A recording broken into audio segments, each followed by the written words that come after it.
이번 세션의 패널 토론을 진행해 주실 좌장 및 토론자분들을 소개해 드리겠습니다. 서울대학교 법과대학의 박준석 교수님이 오늘 종합토론의 좌장으로 수고해 주시겠습니다. 큰 박수 한번 주시죠. 그리고 특허청의 장완호 특허심사기획국장님과 앞서 발표해 주신 발표자 세 분이 토론에 참여해 주시겠습니다. 여러분 다시 한번 큰 박수로 부탁드립니다.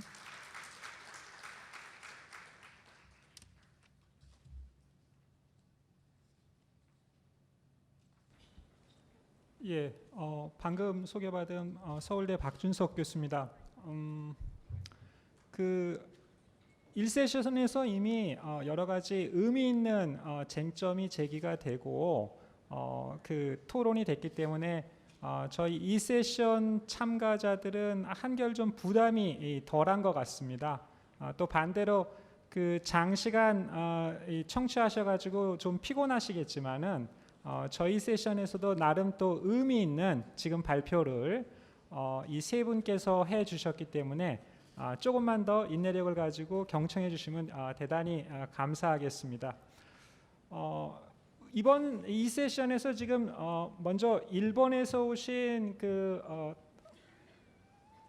마키코 타카베 이 부장판사님께서 하신 말씀은 간단히 정리하자면 우리 투 트랙 시스템, 그러니까 특허 침해로 인해서 손해배상이나 금지를 청구하는 그런 소송과 또 반대로 특허청에서 출발해서 특허 무효 여부 등을 이제 다투는 걸 축으로 하는 이 소송, 뭐 심결 취소 소송, 이런 두 가지 이원화된 시스템을 운영하면서 일본에서 어떻게 이것을 좀 슬기롭게 운영하고 있는지 한국과 비슷한 듯 하면서도 약간 다른 점을 말씀해 주셨습니다. 먼저 비슷한 점은 일본에서도 이 투트랙 시스템을 다 꼭 거칠 필요 없이 가령 법원에서 주로 진행하는 특허 침해 소송을 통해서 특허 무효까지 판단할 수 있다면 한 번에 그 분쟁이 끝나지 않겠느냐, 이런 아이디어에서 제가 이해하기로는 최고재판소의 킬비 판결이 침해 소송에서 법관이 굳이 특허청의 절차를 기다리지 않고도 특허가 무효임을 사실상 선언할 수 있다, 이런 판단을 한 것이고, 그것이 일본 특허법에 지금 조문하로 조문이 돼서 이제 수용이 되어 있습니다. 반대로 그 부장판사님이 말씀해 주신 것 중에 우리의 현행 제도와 다른 점은 지금 한국도 이 특허법원 판사님이나 혹은 관련자들이 호소하고 있는 그 문제점 중에 하나인데, 예를 들어서 무효 이 침해 소송에서 어떤 그 공격자, 그러니까 권리자 상대방이 뭐 새로운 증거를 낸다든지 혹은 뭐 어떤 행동을 함으로써 그것에 대한 방어 수단으로 뒤늦게, 침해 소송은 이미 뭐 대법원까지 올라가 있는데, 특허법원을 거쳐서 대법원까지 올라가 있는데 정정 심판이 또 별도의 절차로 벌어져서 이게 일종의 불필요한 소송이 반복되지 않느냐, 그 아직은 이제 생소한 제도입니다만은 일본에서는 이런 그 불필요한 고리를 끊는 것을 특허법 개정을 통해서 뭐 무효 심결을 예고하고, 그 무효 심결 예고와 동시에 소정 기간 안에서만 정정을 청구할 수 있고, 그 이후에는 정정의 기회를 크게 제한함으로써 이 조금 전에 말씀드린 이 문제점을 해소하고 있다, 이렇게 이제 말씀을 해 주셨습니다. 뭐 여러 가지 더 의미 있는 말씀은 시간 관계상 생략을 하고요.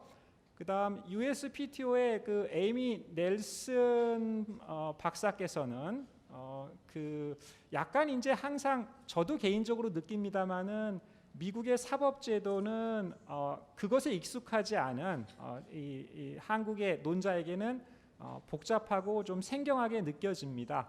그래서 먼저 이런 투 트랙 시스템에서 미국의 의미 있는 변화는 뭐 두말할 나위도 없이 아까 우리 마이클 킴 심판장님께서 힘주어서 얘기했듯이 최근에 미국의 USPTO 산하에 PGR과 IPR이라는 의미 있는 제도가 신설됐다는 점에서 시작을 해야 될 것 같습니다.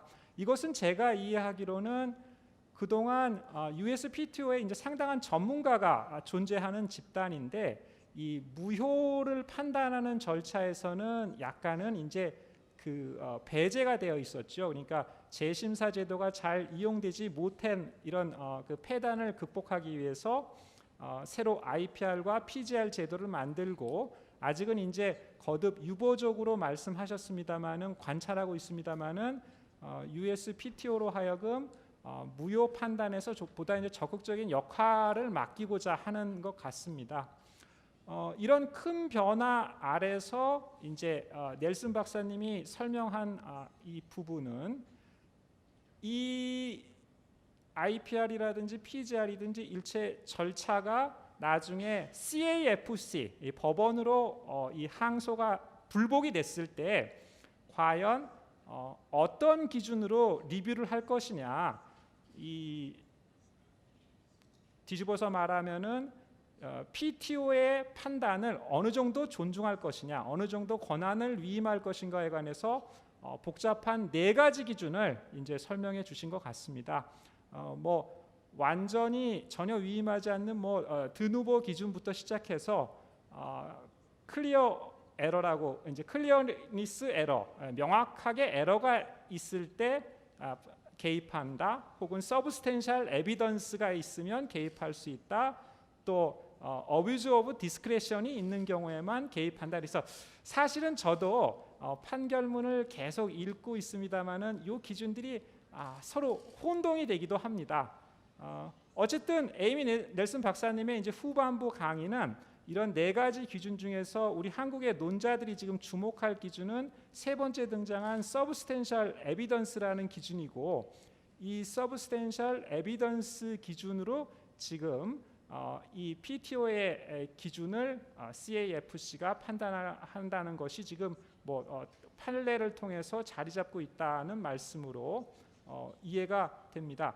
다만 이 넬슨 박사님도 약간은 아리송하다고 말씀하셨습니다만은 IPR 기준 자체에서도 이게 법원에서 PTO의 이 판단이 옳고 그르냐를 따질 때 적용하는 기준이라고 서브스텐셜 에비던스 기준이 나왔는데, IPR 기준 자체에서도 서브스텐셜 에비던스 기준이 통용될 수 있다 하는 부분은 앞으로 연방대법원의 판결이든 후속되는 CAFC의 판결이든 그것을 지켜봐야지 어떤 논리로 그게 가능한지 알 수 있을 것 같습니다. 마지막으로 장 판사님의 스피치를 이 발표를 잘 들으신 우리 청중께서라면 아까 유동현 과장님의 말씀과는 아주 이 대조적이다 하는 것을 캐치하셨을 것 같습니다. 저는 이게 건전한 긴장 관계라고 봅니다.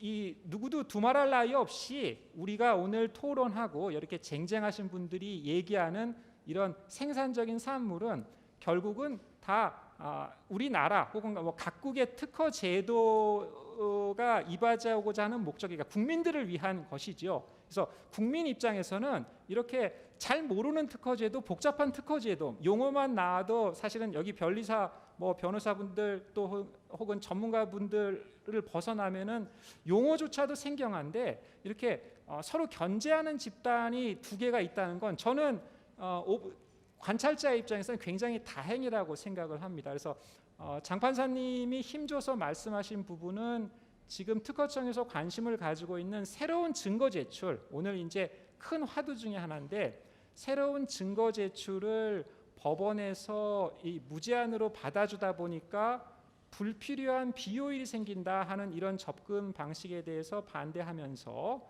몇 가지 이제 논거를 세밀하게 들어주셨습니다. 미국의 CAFC와 우리 특허법원의 성격이 다르다.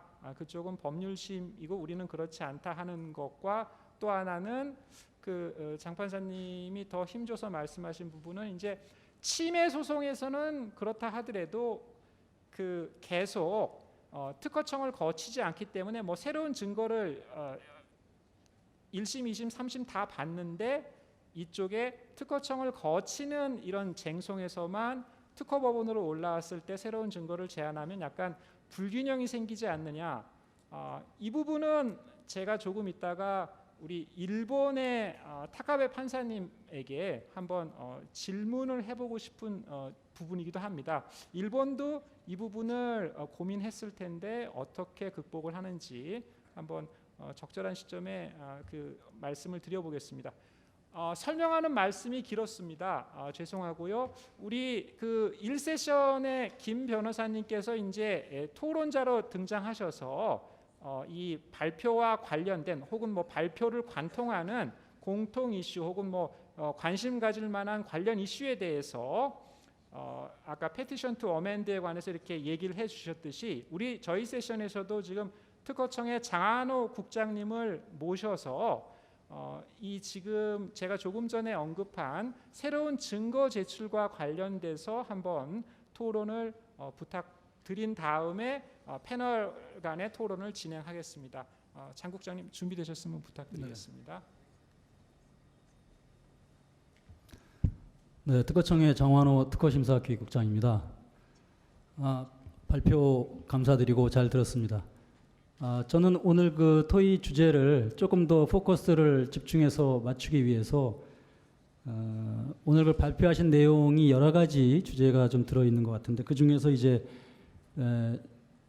특허 법원 단계에서 소송 단계에서 증거를 새로 제출하는 허용할 것인가 하는 문제, 심리범위 제한 또는 무제한 문제에 관해서만 좀 집중해서 제가 슬라이드를 준비했는데 저는 6장입니다. 가능한 한 최대한 짧게 제 견해를 간단히 말씀드리고 발제를 하는 것으로 하겠습니다. 미국과 일본에서 발표하신 걸 잘 들었는데 크게 요약하면은 두 가지가 공통적인 것 같습니다. 미국과 일본에서 첫 번째는 무효 심판 또는 소송 단계에서 모든 증거를 심판 단계에서 제출하게 한다. 그리고 법원 단계에서는 새로운 증거를 원칙적으로 제한한다 하는 것이 첫 번째 공통점이고요. 두 번째는 무효 심판 소송이 진행 중인 경우에 특허권의 정정은 심판 단계에서만 허용을 하고 법원 단계에서는 정정을 허용하지 않는다 하는 것이 미국과 일본의 공통적인 특징인 것 같습니다. 반면에 우리나라 운영 현황은 소송 단계에서 특허 무효 증거도 제출이 가능하고 또 특허권에 관한 정정도 지금 자유롭게 가능합니다. 그렇게 하는 이유로서 우리 장 판사님이 발표하신 내용을 보면 지금 소송 단계에서 무효 증거를 내지 못하게 하는 것은 일반적인 민사소송이나 행정소송과 다르다. 그런 말씀인데 저희 특허 사건은 원래 특별법, 특허법으로 별도로 기술적인 전문성이라는 특성 때문에 별도로 규정하고 있는 것이고요. 증거 제출 법적 근거 문제도 저희 특허법 당초 186조에는 심기열 전치주의라는 걸 규정하고 있습니다. 이 조항은 원칙적으로 법원에 제소하기 전에 심판을 청구할 수 있는 사항에 대해서는 심판을 거치고 오라는 입법으로 취지로 만들어진 것이거든요. 그런데 지금 법원에 새로운 증거를 내는 것을 허용하는 관행은 이러한 입법 취지에 맞지 않는 것입니다. 왜냐하면은 심판을 거치고 법원으로 가라는 이야기는 특허 심판원을 설립한 취지에 비추어 봤을 때 모든 무효 사건에 관해서 심판원의 판단을 거치고 그리고 지방법원이 아닌 특허 법원으로 가도록 설계되어 있는데 지금 현재는 많은 사건에 있어서 심판원의 판단을 거치지 않고 법원에서만 증거를 내는 게 허용이 되게 되어 있는데 이것은 당초 심판 전치주의 취지에 맞지 않게 운영이 되고 있어서 이번에 이런 것을 보완하는 법 개정을 별도로 하려고 검토를 하고 있는 것이고요. 아까 침해 소송과 심결 취소 소송에서 다른 증거에 의해서 서로 결론이 다르게 나올 수 있다라는 우려는 장 판사님도 잘 그 해결 방안을 말씀해 주셨는데 지금 침해 소송하고 심결 취소 소송이 특허법원으로 관할이 집중이 됐기 때문에 동일 재판부가 담당을 하면 결론이 다르게 나올 가능성이 이제 적어도 그 법원 단계에서는 원천적으로 없어질 거라고 보고, 또 뭐 심판원과 지방법원 사이에 계류 중일 때도 서로 소송과 심판 자료, 증거들을 공유하도록 입법을 보완하면 많은 판단이 좁혀질 수 있을 거라고 생각을 합니다. 그리고 또 무효 심판 그 소송 단계에서 증거를 새로 냈을 때 다시 심판을 청구하게 하면 당사자로 하여금 절차를 반복하게 하는 거니까 너무 절차가 지연될 수 있다라고 지적하신 부분은 아까 1세션에서도 또 뭐 이야기를 했지만 그 당사자가 특허 심판원 단계에서 모든 증거를 내도록 집중을 하게 되면 법원까지 가지 않고도 사건이 해결될 수가 있습니다.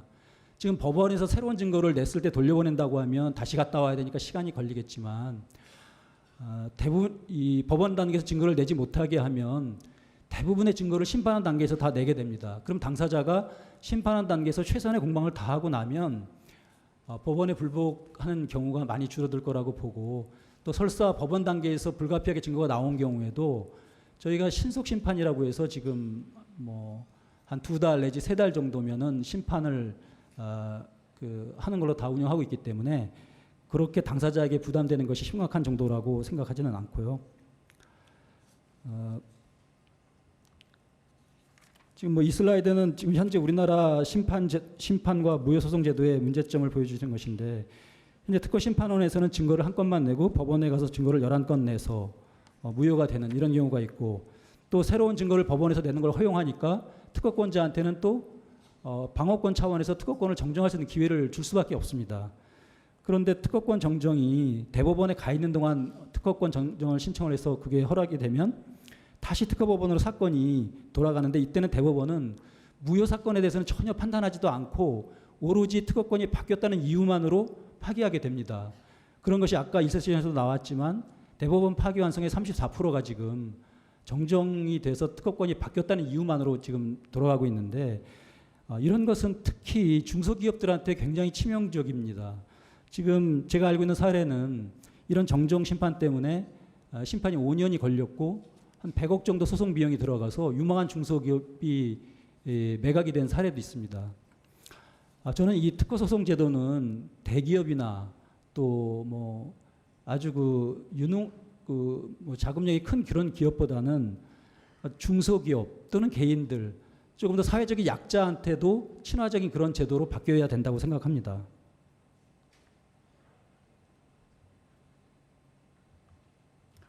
지금 이 통계는 그 현재 특허 법원에서 소송 단계에서 무효 증거 제출이 가능하기 때문에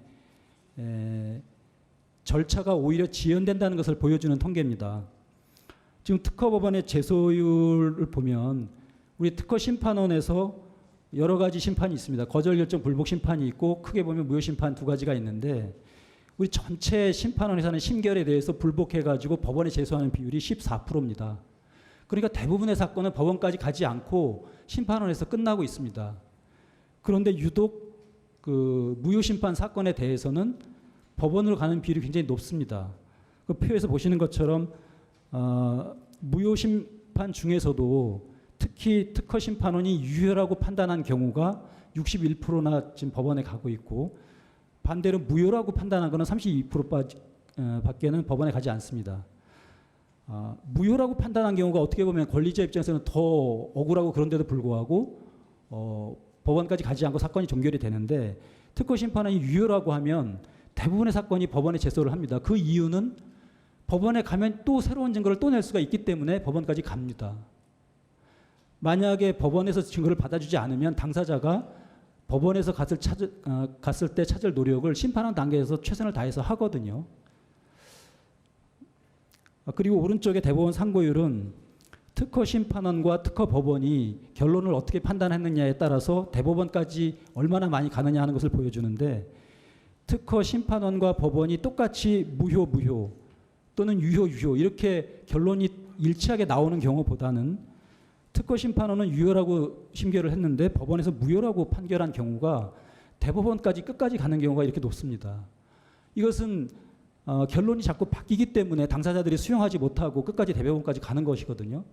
만약에 특허법원에서 낼 증거를 심판한 단계에서 미리 냈다면 저희 생각에는 뭐 법원에서 무효라고 하는 걸 심판해 놓으면 무효가 안 된다 이렇게 생각하지 않습니다.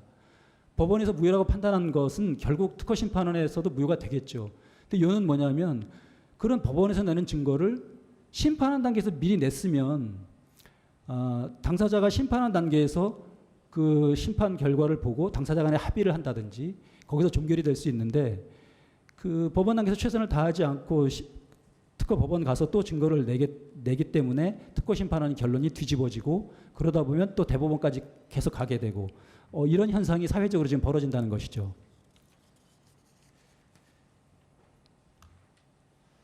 저는 그 심리 범위를 제한할 것이냐 말 것이냐 하는 그 두 가지 제도를 선택할 때 있어서 기준점이 다음과 같은 두 가지가 가장 중요하게 생각이 돼야 된다고 생각합니다. 첫 번째는 어떤 제도가 분쟁을 더 정확하게 해결할 것이냐, 그리고 사회 전체적으로 봤을 때 어떤 제도가 더 효율적으로 분쟁을 빨리 끝내는 시스템이 될 것이냐 하는 관점에서 봐야 되고, 또 하나는 어떤 제도가 국제적인 기준에 더 부합하는가 하는 관점에서 봐야 됩니다.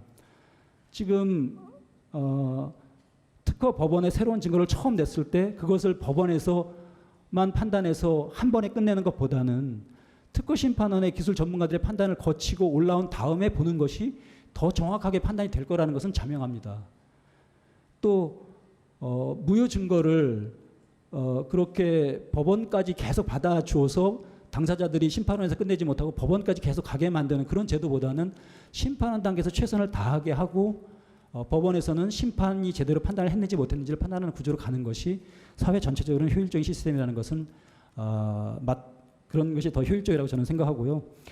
또 하나 어떤 제도가 더 국제적인 기준에 부합하느냐 하는 것은 우리나라가 지금 특허 허브 국가를 추진하고 있습니다. 세계적인 특허의 허브로서 그런 기능을 하려는 그런 야심찬 계획을 추진하고 있는데, 만약에 그 주요 외국과 그 제도가 다르다면 외국의 특허권자들이 우리나라에 투자를 하려고 하지 않을 겁니다. 이런 사법 제도는 어떤 그 선진 기업 또 외국 기업의 투자 인프라의 환경 조성 측면에서도 국제화돼야 된다고 생각하고요. 실제로 올해 3월에도 모 외국 기업의 대표 그룹들이 우리 특허청의 주요 건의 과제로 법원까지 가서 무효 증거를 계속 내기 때문에 권리자들한테 유독 불리하다 하는 것을 주요 개선 과제로 제출한 바도 있습니다. 그러나 저희는 유독 권리자만을 옹호하기 위해서 이렇게 개선을 하고자 하는 것은 아니고요. 이렇게 바꾸는 것이 권리자뿐만 아니라 피권리자인 제3자에게도 유리하다라고 생각을 하고 있습니다.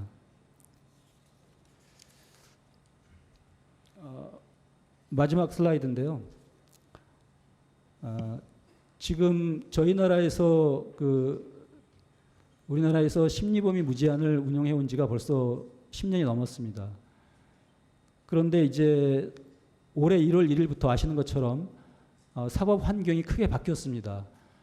그 종래에는 그 침해 소송이 그 지방법원을 거쳐서 고등법원으로 가는 구조로 돼 있기 때문에 특허법원이 아무리 특허 사건에 관한 사실심의 최종 법원으로서 역할을 다하려고 해도 한계가 있었죠. 왜냐하면 특허법원이 판단을 하더라도 다른 고등법원이 다르게 할 수가 있었고, 또 실제로 사건이 다르게 결론이 나올 수가 있었습니다. 그런데 올해부터는 신결 취소 소송과 특허 침해 소송 사건의 침해 소송 사건의 항소심, 그 다음에 심결 취소 소송의 그 1심 법원이 특허법원으로 단일화됐지 않습니까? 이제는 명실상부하게 우리 특허법원이 대법원을 제외하고는 특허 사건에 관해서 최종적인 기준을 제시하는 그런 법원으로서 위상을 정립해야 된다고 생각합니다. 그래서 이런 변화된 환경에서 특허 법원과 특허 심판원이 어떻게 역할을 정립할 것이냐, 저는 다음과 같이 제안을 합니다. 모든 무효 증거나 이슈에 대해서는 특허성 판단에 대해서는 원칙적으로 특허 심판원이 먼저 1차적으로 판단을 한다. 그리고 특허 법원은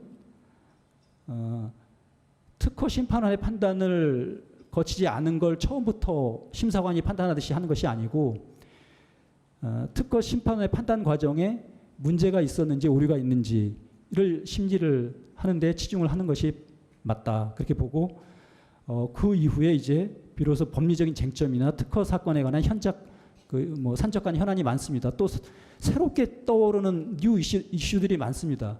그런 거에 관해서 통일적인 기준 또 심층적인 법리적 기준을 제시하는 그런 법원으로서 위상을 정립하는 것이 맞다고 보고요. 아까 미국 그 에이미 넬슨이 발표한 내용 중에서 이 특허성 뭐 청구항 해석이나 이런 것이 다 그 법률상의 문제라고는 하지만은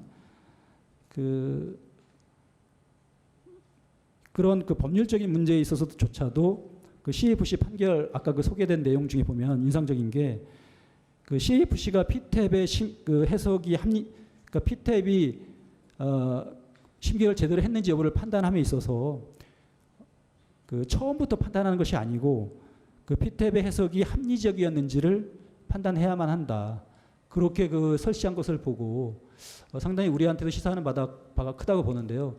지금 아시는 것처럼 여러분 특허성 판단은 심사관이 한번 진보성을 판단하고 또 심판관이 또 진보성을 판단합니다. 그런데 진보성 판단은 그 산업 정책적인 요소, 어떤 그 나라의 산업 수준, 기술 수준, 그다음에 외국과의 경쟁력 수준, 여러 가지 산업적 요소를 고려해야만 비로소 진보성의 수준을 결정할 수 있는데 그런 것들은 저희 특허청에서 기술을 전공한 심사관들, 또 심판관들, 그리고 산업 현장과 끊임없이 교류하는 우리 특허청에서 잘 판단할 수 있다고 생각합니다. 그런데 그런 판단을 거치지 않고 오로지 법리적인 판단만으로 처음 들어오는 증거를 법원에서 판단한다면 그것은 저는 바람직하지 않다고 보고요.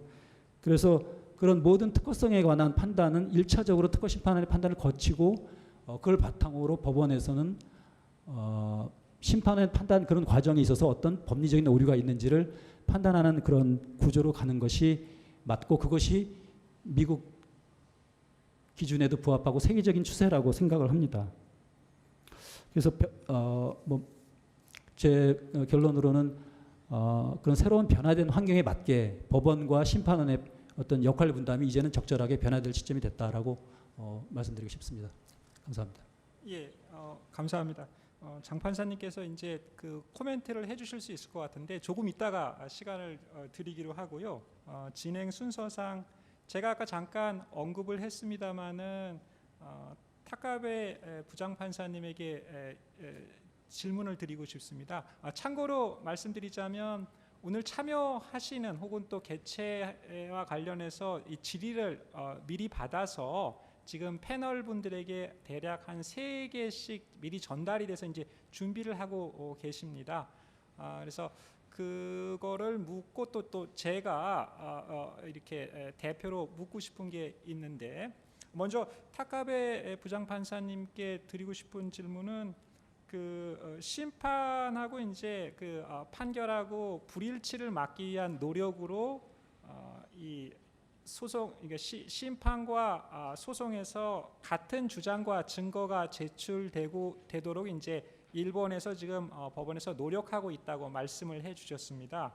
근데 이제 첫 번째 질문으로 뭐 가령 대리인이 서로 다르다든지 불가피하게 이 같은 주장과 증거가 제출될 것이라고 이제 기대하기 어려운 상황이 있을 것 같은데 그럴 때 어떤 노력으로 극복을 하시는지 하는 부분하고 약간 같은 듯하면서 다른 질문입니다만은 이 특허청의 이 판단에 대해서 불복하는 일본의 지적재산 고등재판소의 불복하는 절차에 있어서는 새로운 증거 제출이 제한이 됨에 비해서 특허 침해 소송, 지방재판소를 거쳐서 올라오는 이 침해 소송에서는 새로운 증거 제출이 허용돼서 약간 불균형이 있고 그 부분에 대해서 그런 문제를 어떻게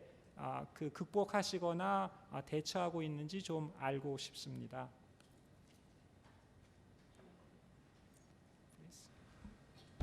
ご質問どうもありがとうございます。まず最初の特許庁での主張、特許庁およびその審決取消訴訟における主張立証と侵害訴訟の神戸における主張立証が、その不十分不一致の場合にどうやって一致させるのかということでございました。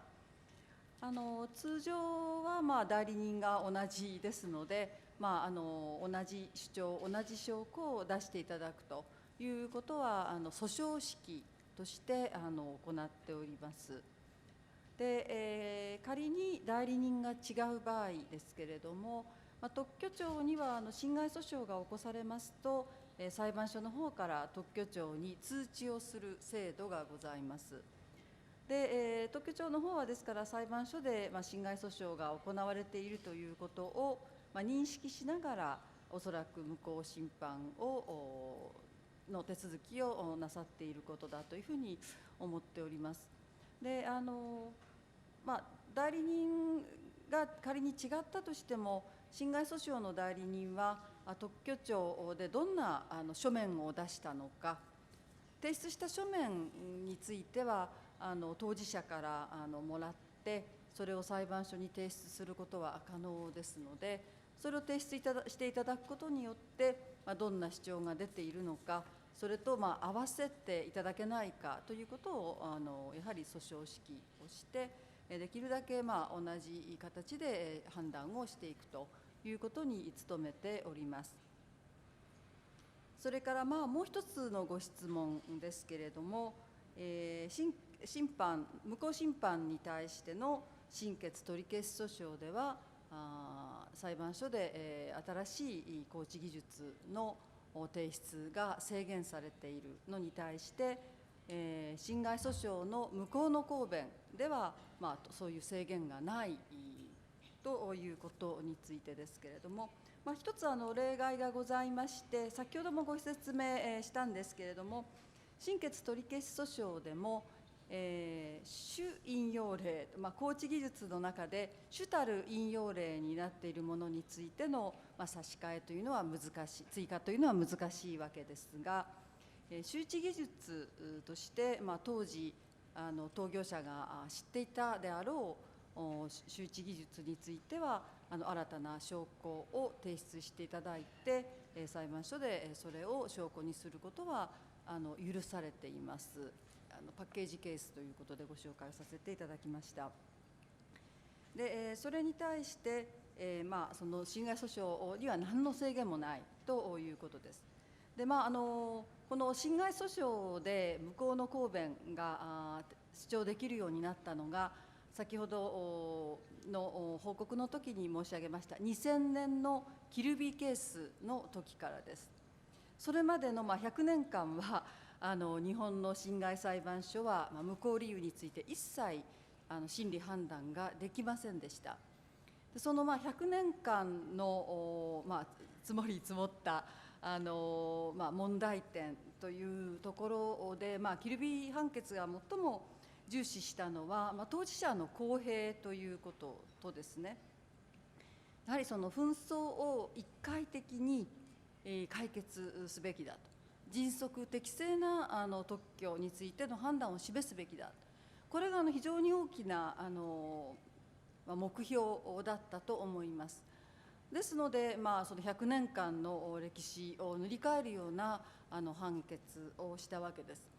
で、その20世紀はですね、その100年間は侵害訴訟も非常に審理が遅くてですね、例えばアメリカの企業から日本の特許裁判は遅いというような批判をされたりですね、そういったことがございました。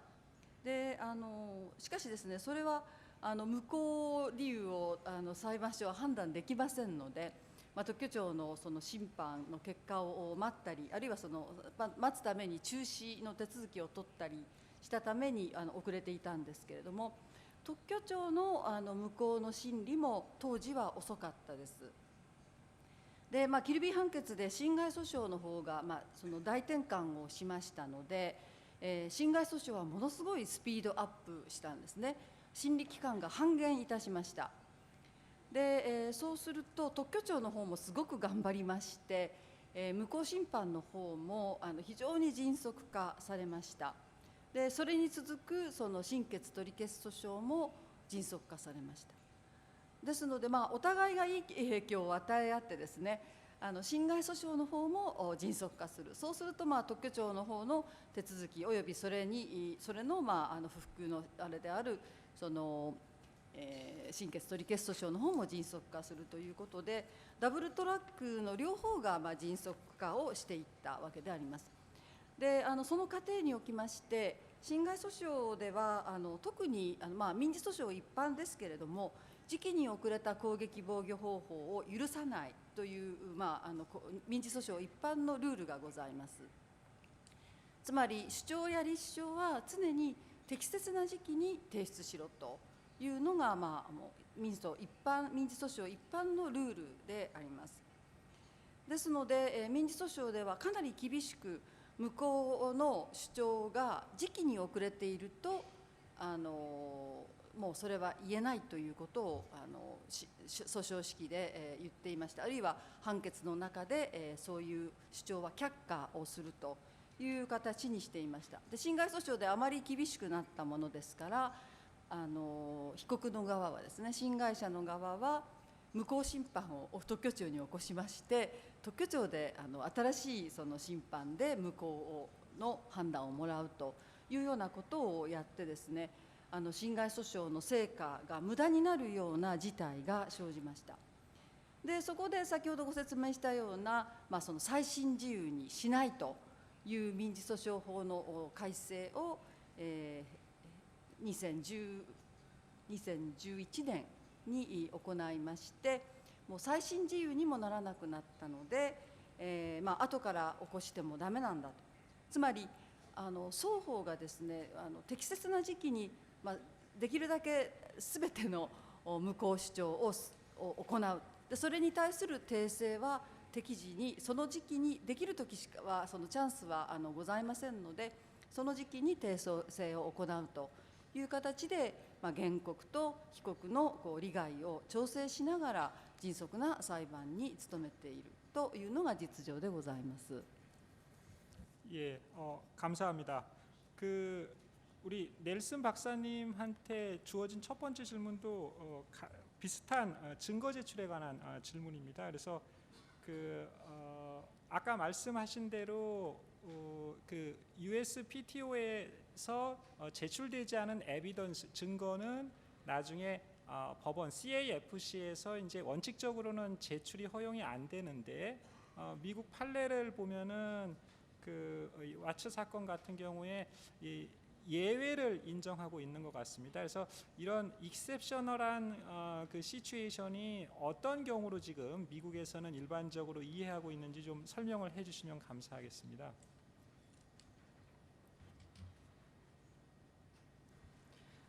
Thank you. I'd be happy to respond to that.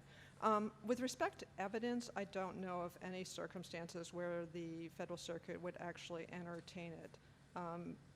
I can't think of any reason why there would be new evidence that it could even look to, and if it were before the Federal Circuit, I am quite certain it would send it back for the board to look at it in the first instance.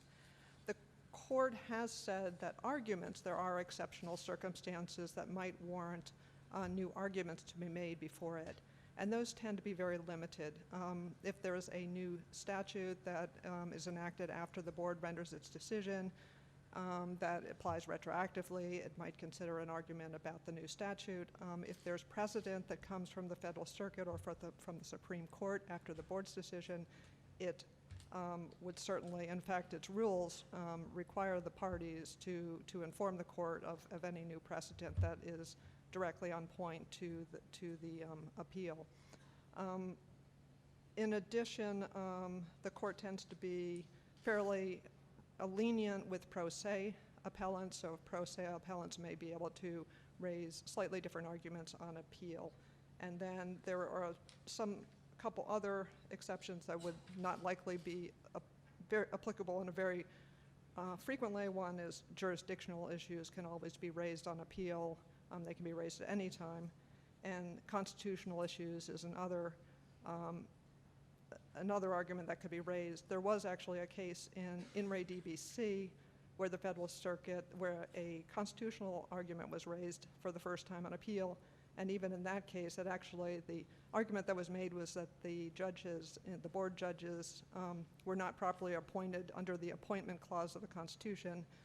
But in that case, the Federal Circuit said that argument could have been raised before the board, and so it declined to entertain it. So very few limited exceptions for when arguments are considered, and evidence essentially never.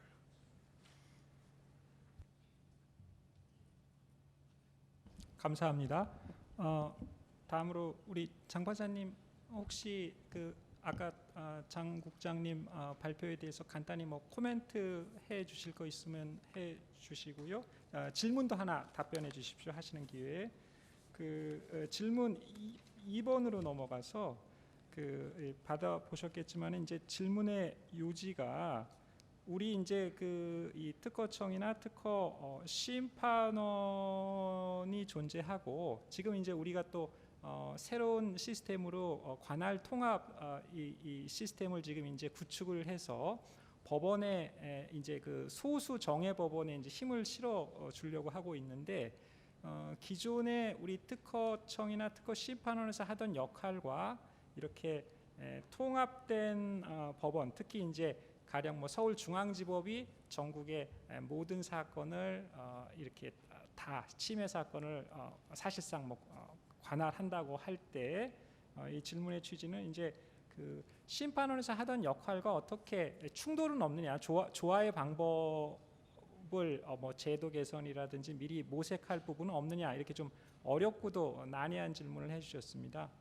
먼저 코멘트 간단히 해주시고 이 질문도 답해주시면 감사하겠습니다. 예, 먼저 장관님께서 오늘 발표자가 세 분인데 유독 제 것에 대해서 코멘트를 해주셔서 영광입니다.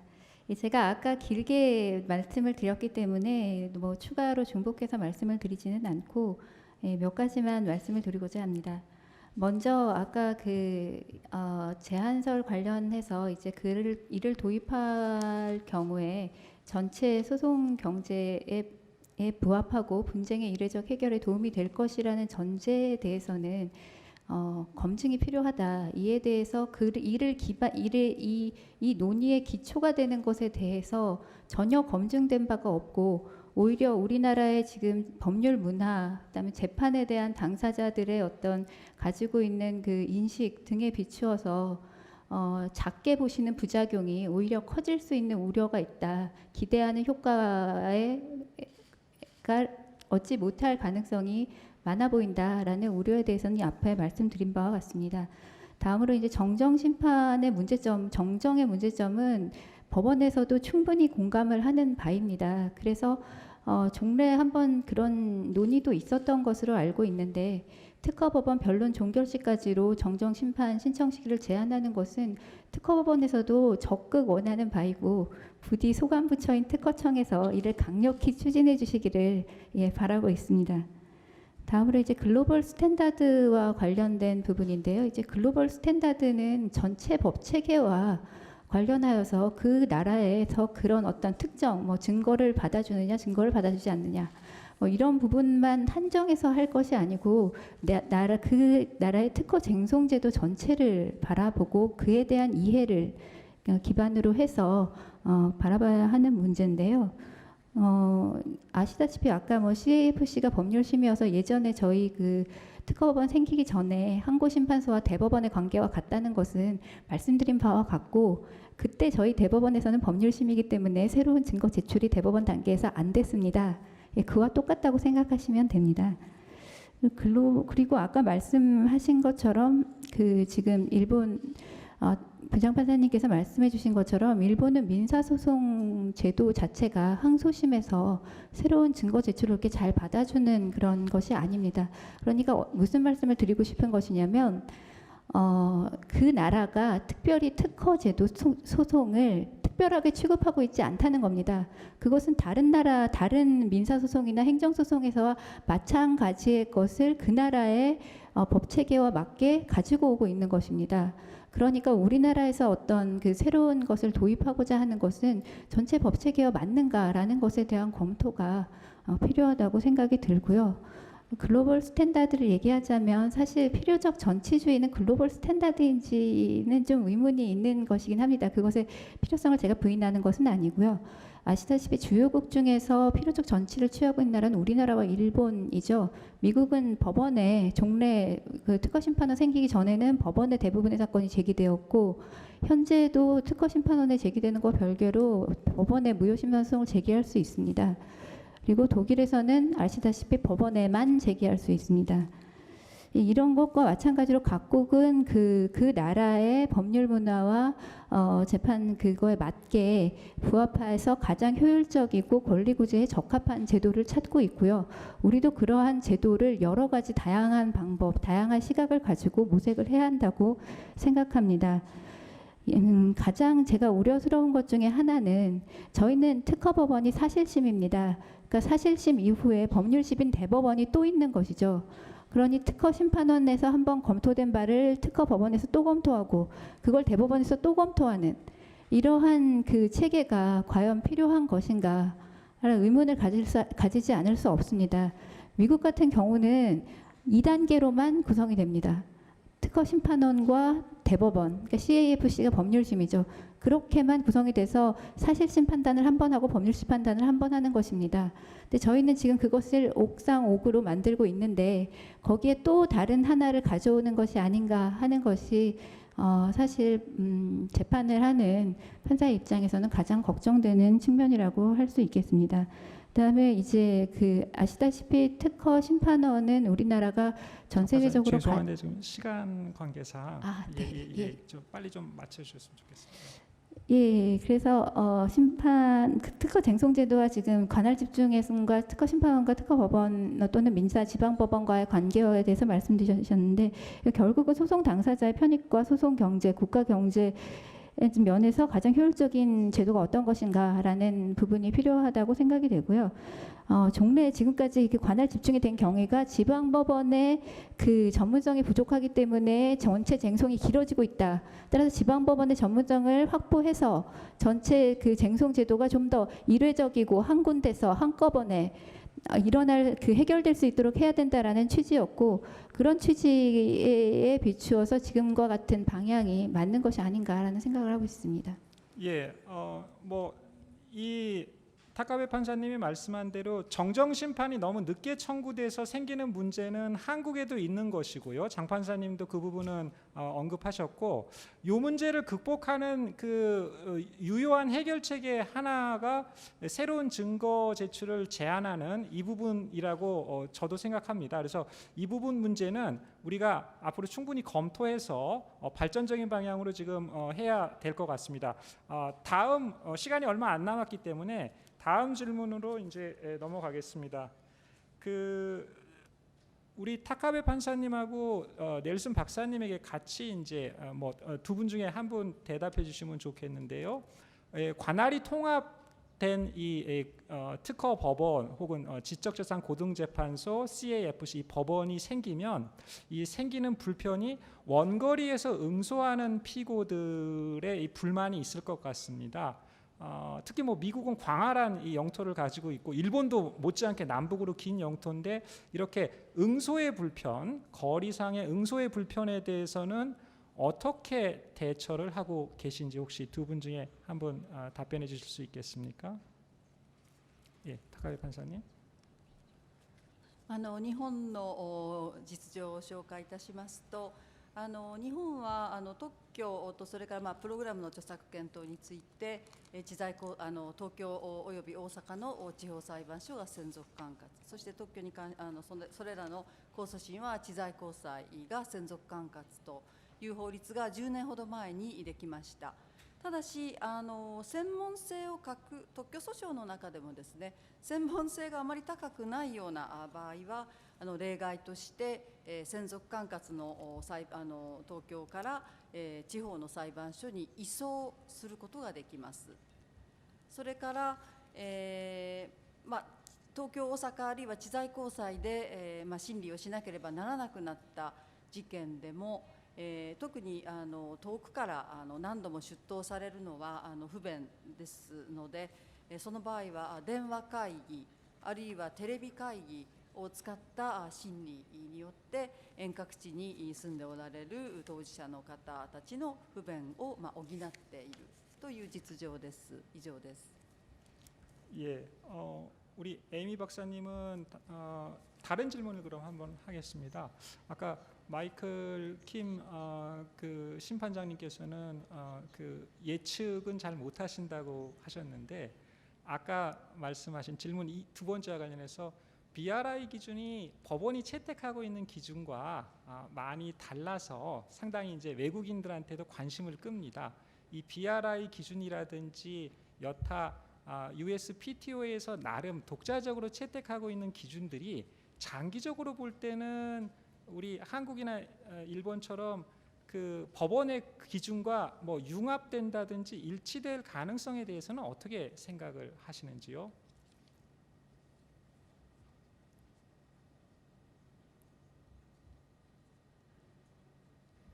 If I understand your question, the district courts, yes, there are different standards that are applied by the district court and by the board, and these can result in different outcomes. And there's a very significant case that came out this year called PPC Broadband v. Corning Optical. And in that case, indeed, the Federal Circuit said if we were to have applied the Phillips standard, we would have construed, based on the specification, we would have construed this quite narrowly, but given that we are applying the broadest reasonable here, we cannot find that it would be unreasonable to give that term a little bit broader scope.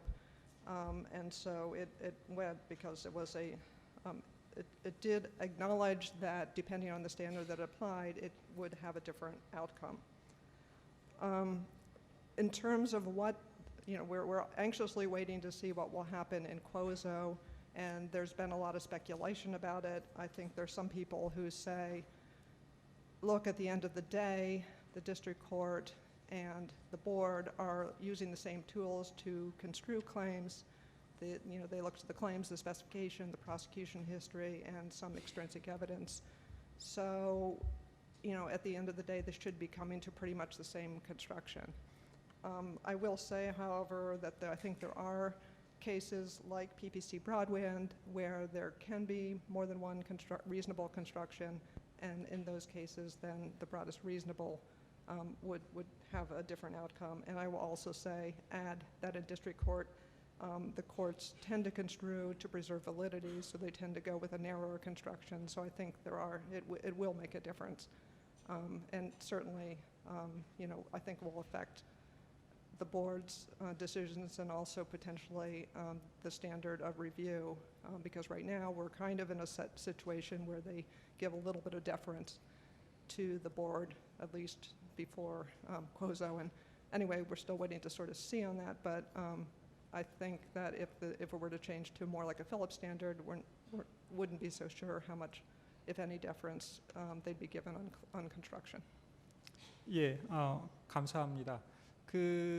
뭐 사실은 질문거리도 더 있고 여기 계신 분들의 의문이 끝나지 않는 시점인 걸 압니다만은 지금 제 옆에 있는 시계가 이미 5분 이상 이 시간이 경과됐다 지금 이 독촉을 하고 있습니다.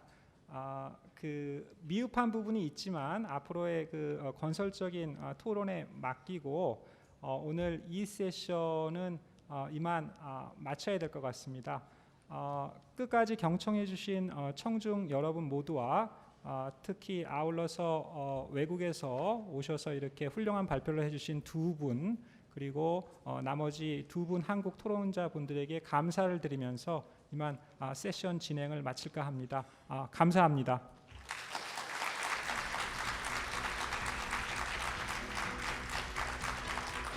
오늘 좋은 말씀 나눠주신 연사분들 그리고 박준석 저장님께 여러분 다시 한번 큰 박수 부탁드립니다. 이상으로 본 컨퍼런스 모든 세션 마치도록 하겠습니다. 바쁘신 와중에 귀한 시간 빛내주신 발표자 여러분과 특히 마지막까지 자리를 지켜주신 참석자 여러분들께 다시 한번 깊은 감사의 말씀 드립니다. 등록 데스크에 소정의 기념품 준비했습니다. 돌아가실 때 설문지 제출하시고 수령해 주시길 바랍니다. 오늘 이 자리가 우리나라 특허 심판과 소송이 조화롭게 협력할 수 있는 방안을 찾기 위한 계기가 되는 뜻깊은 시간이 되셨길 바랍니다. 함께해 주셔서 감사합니다.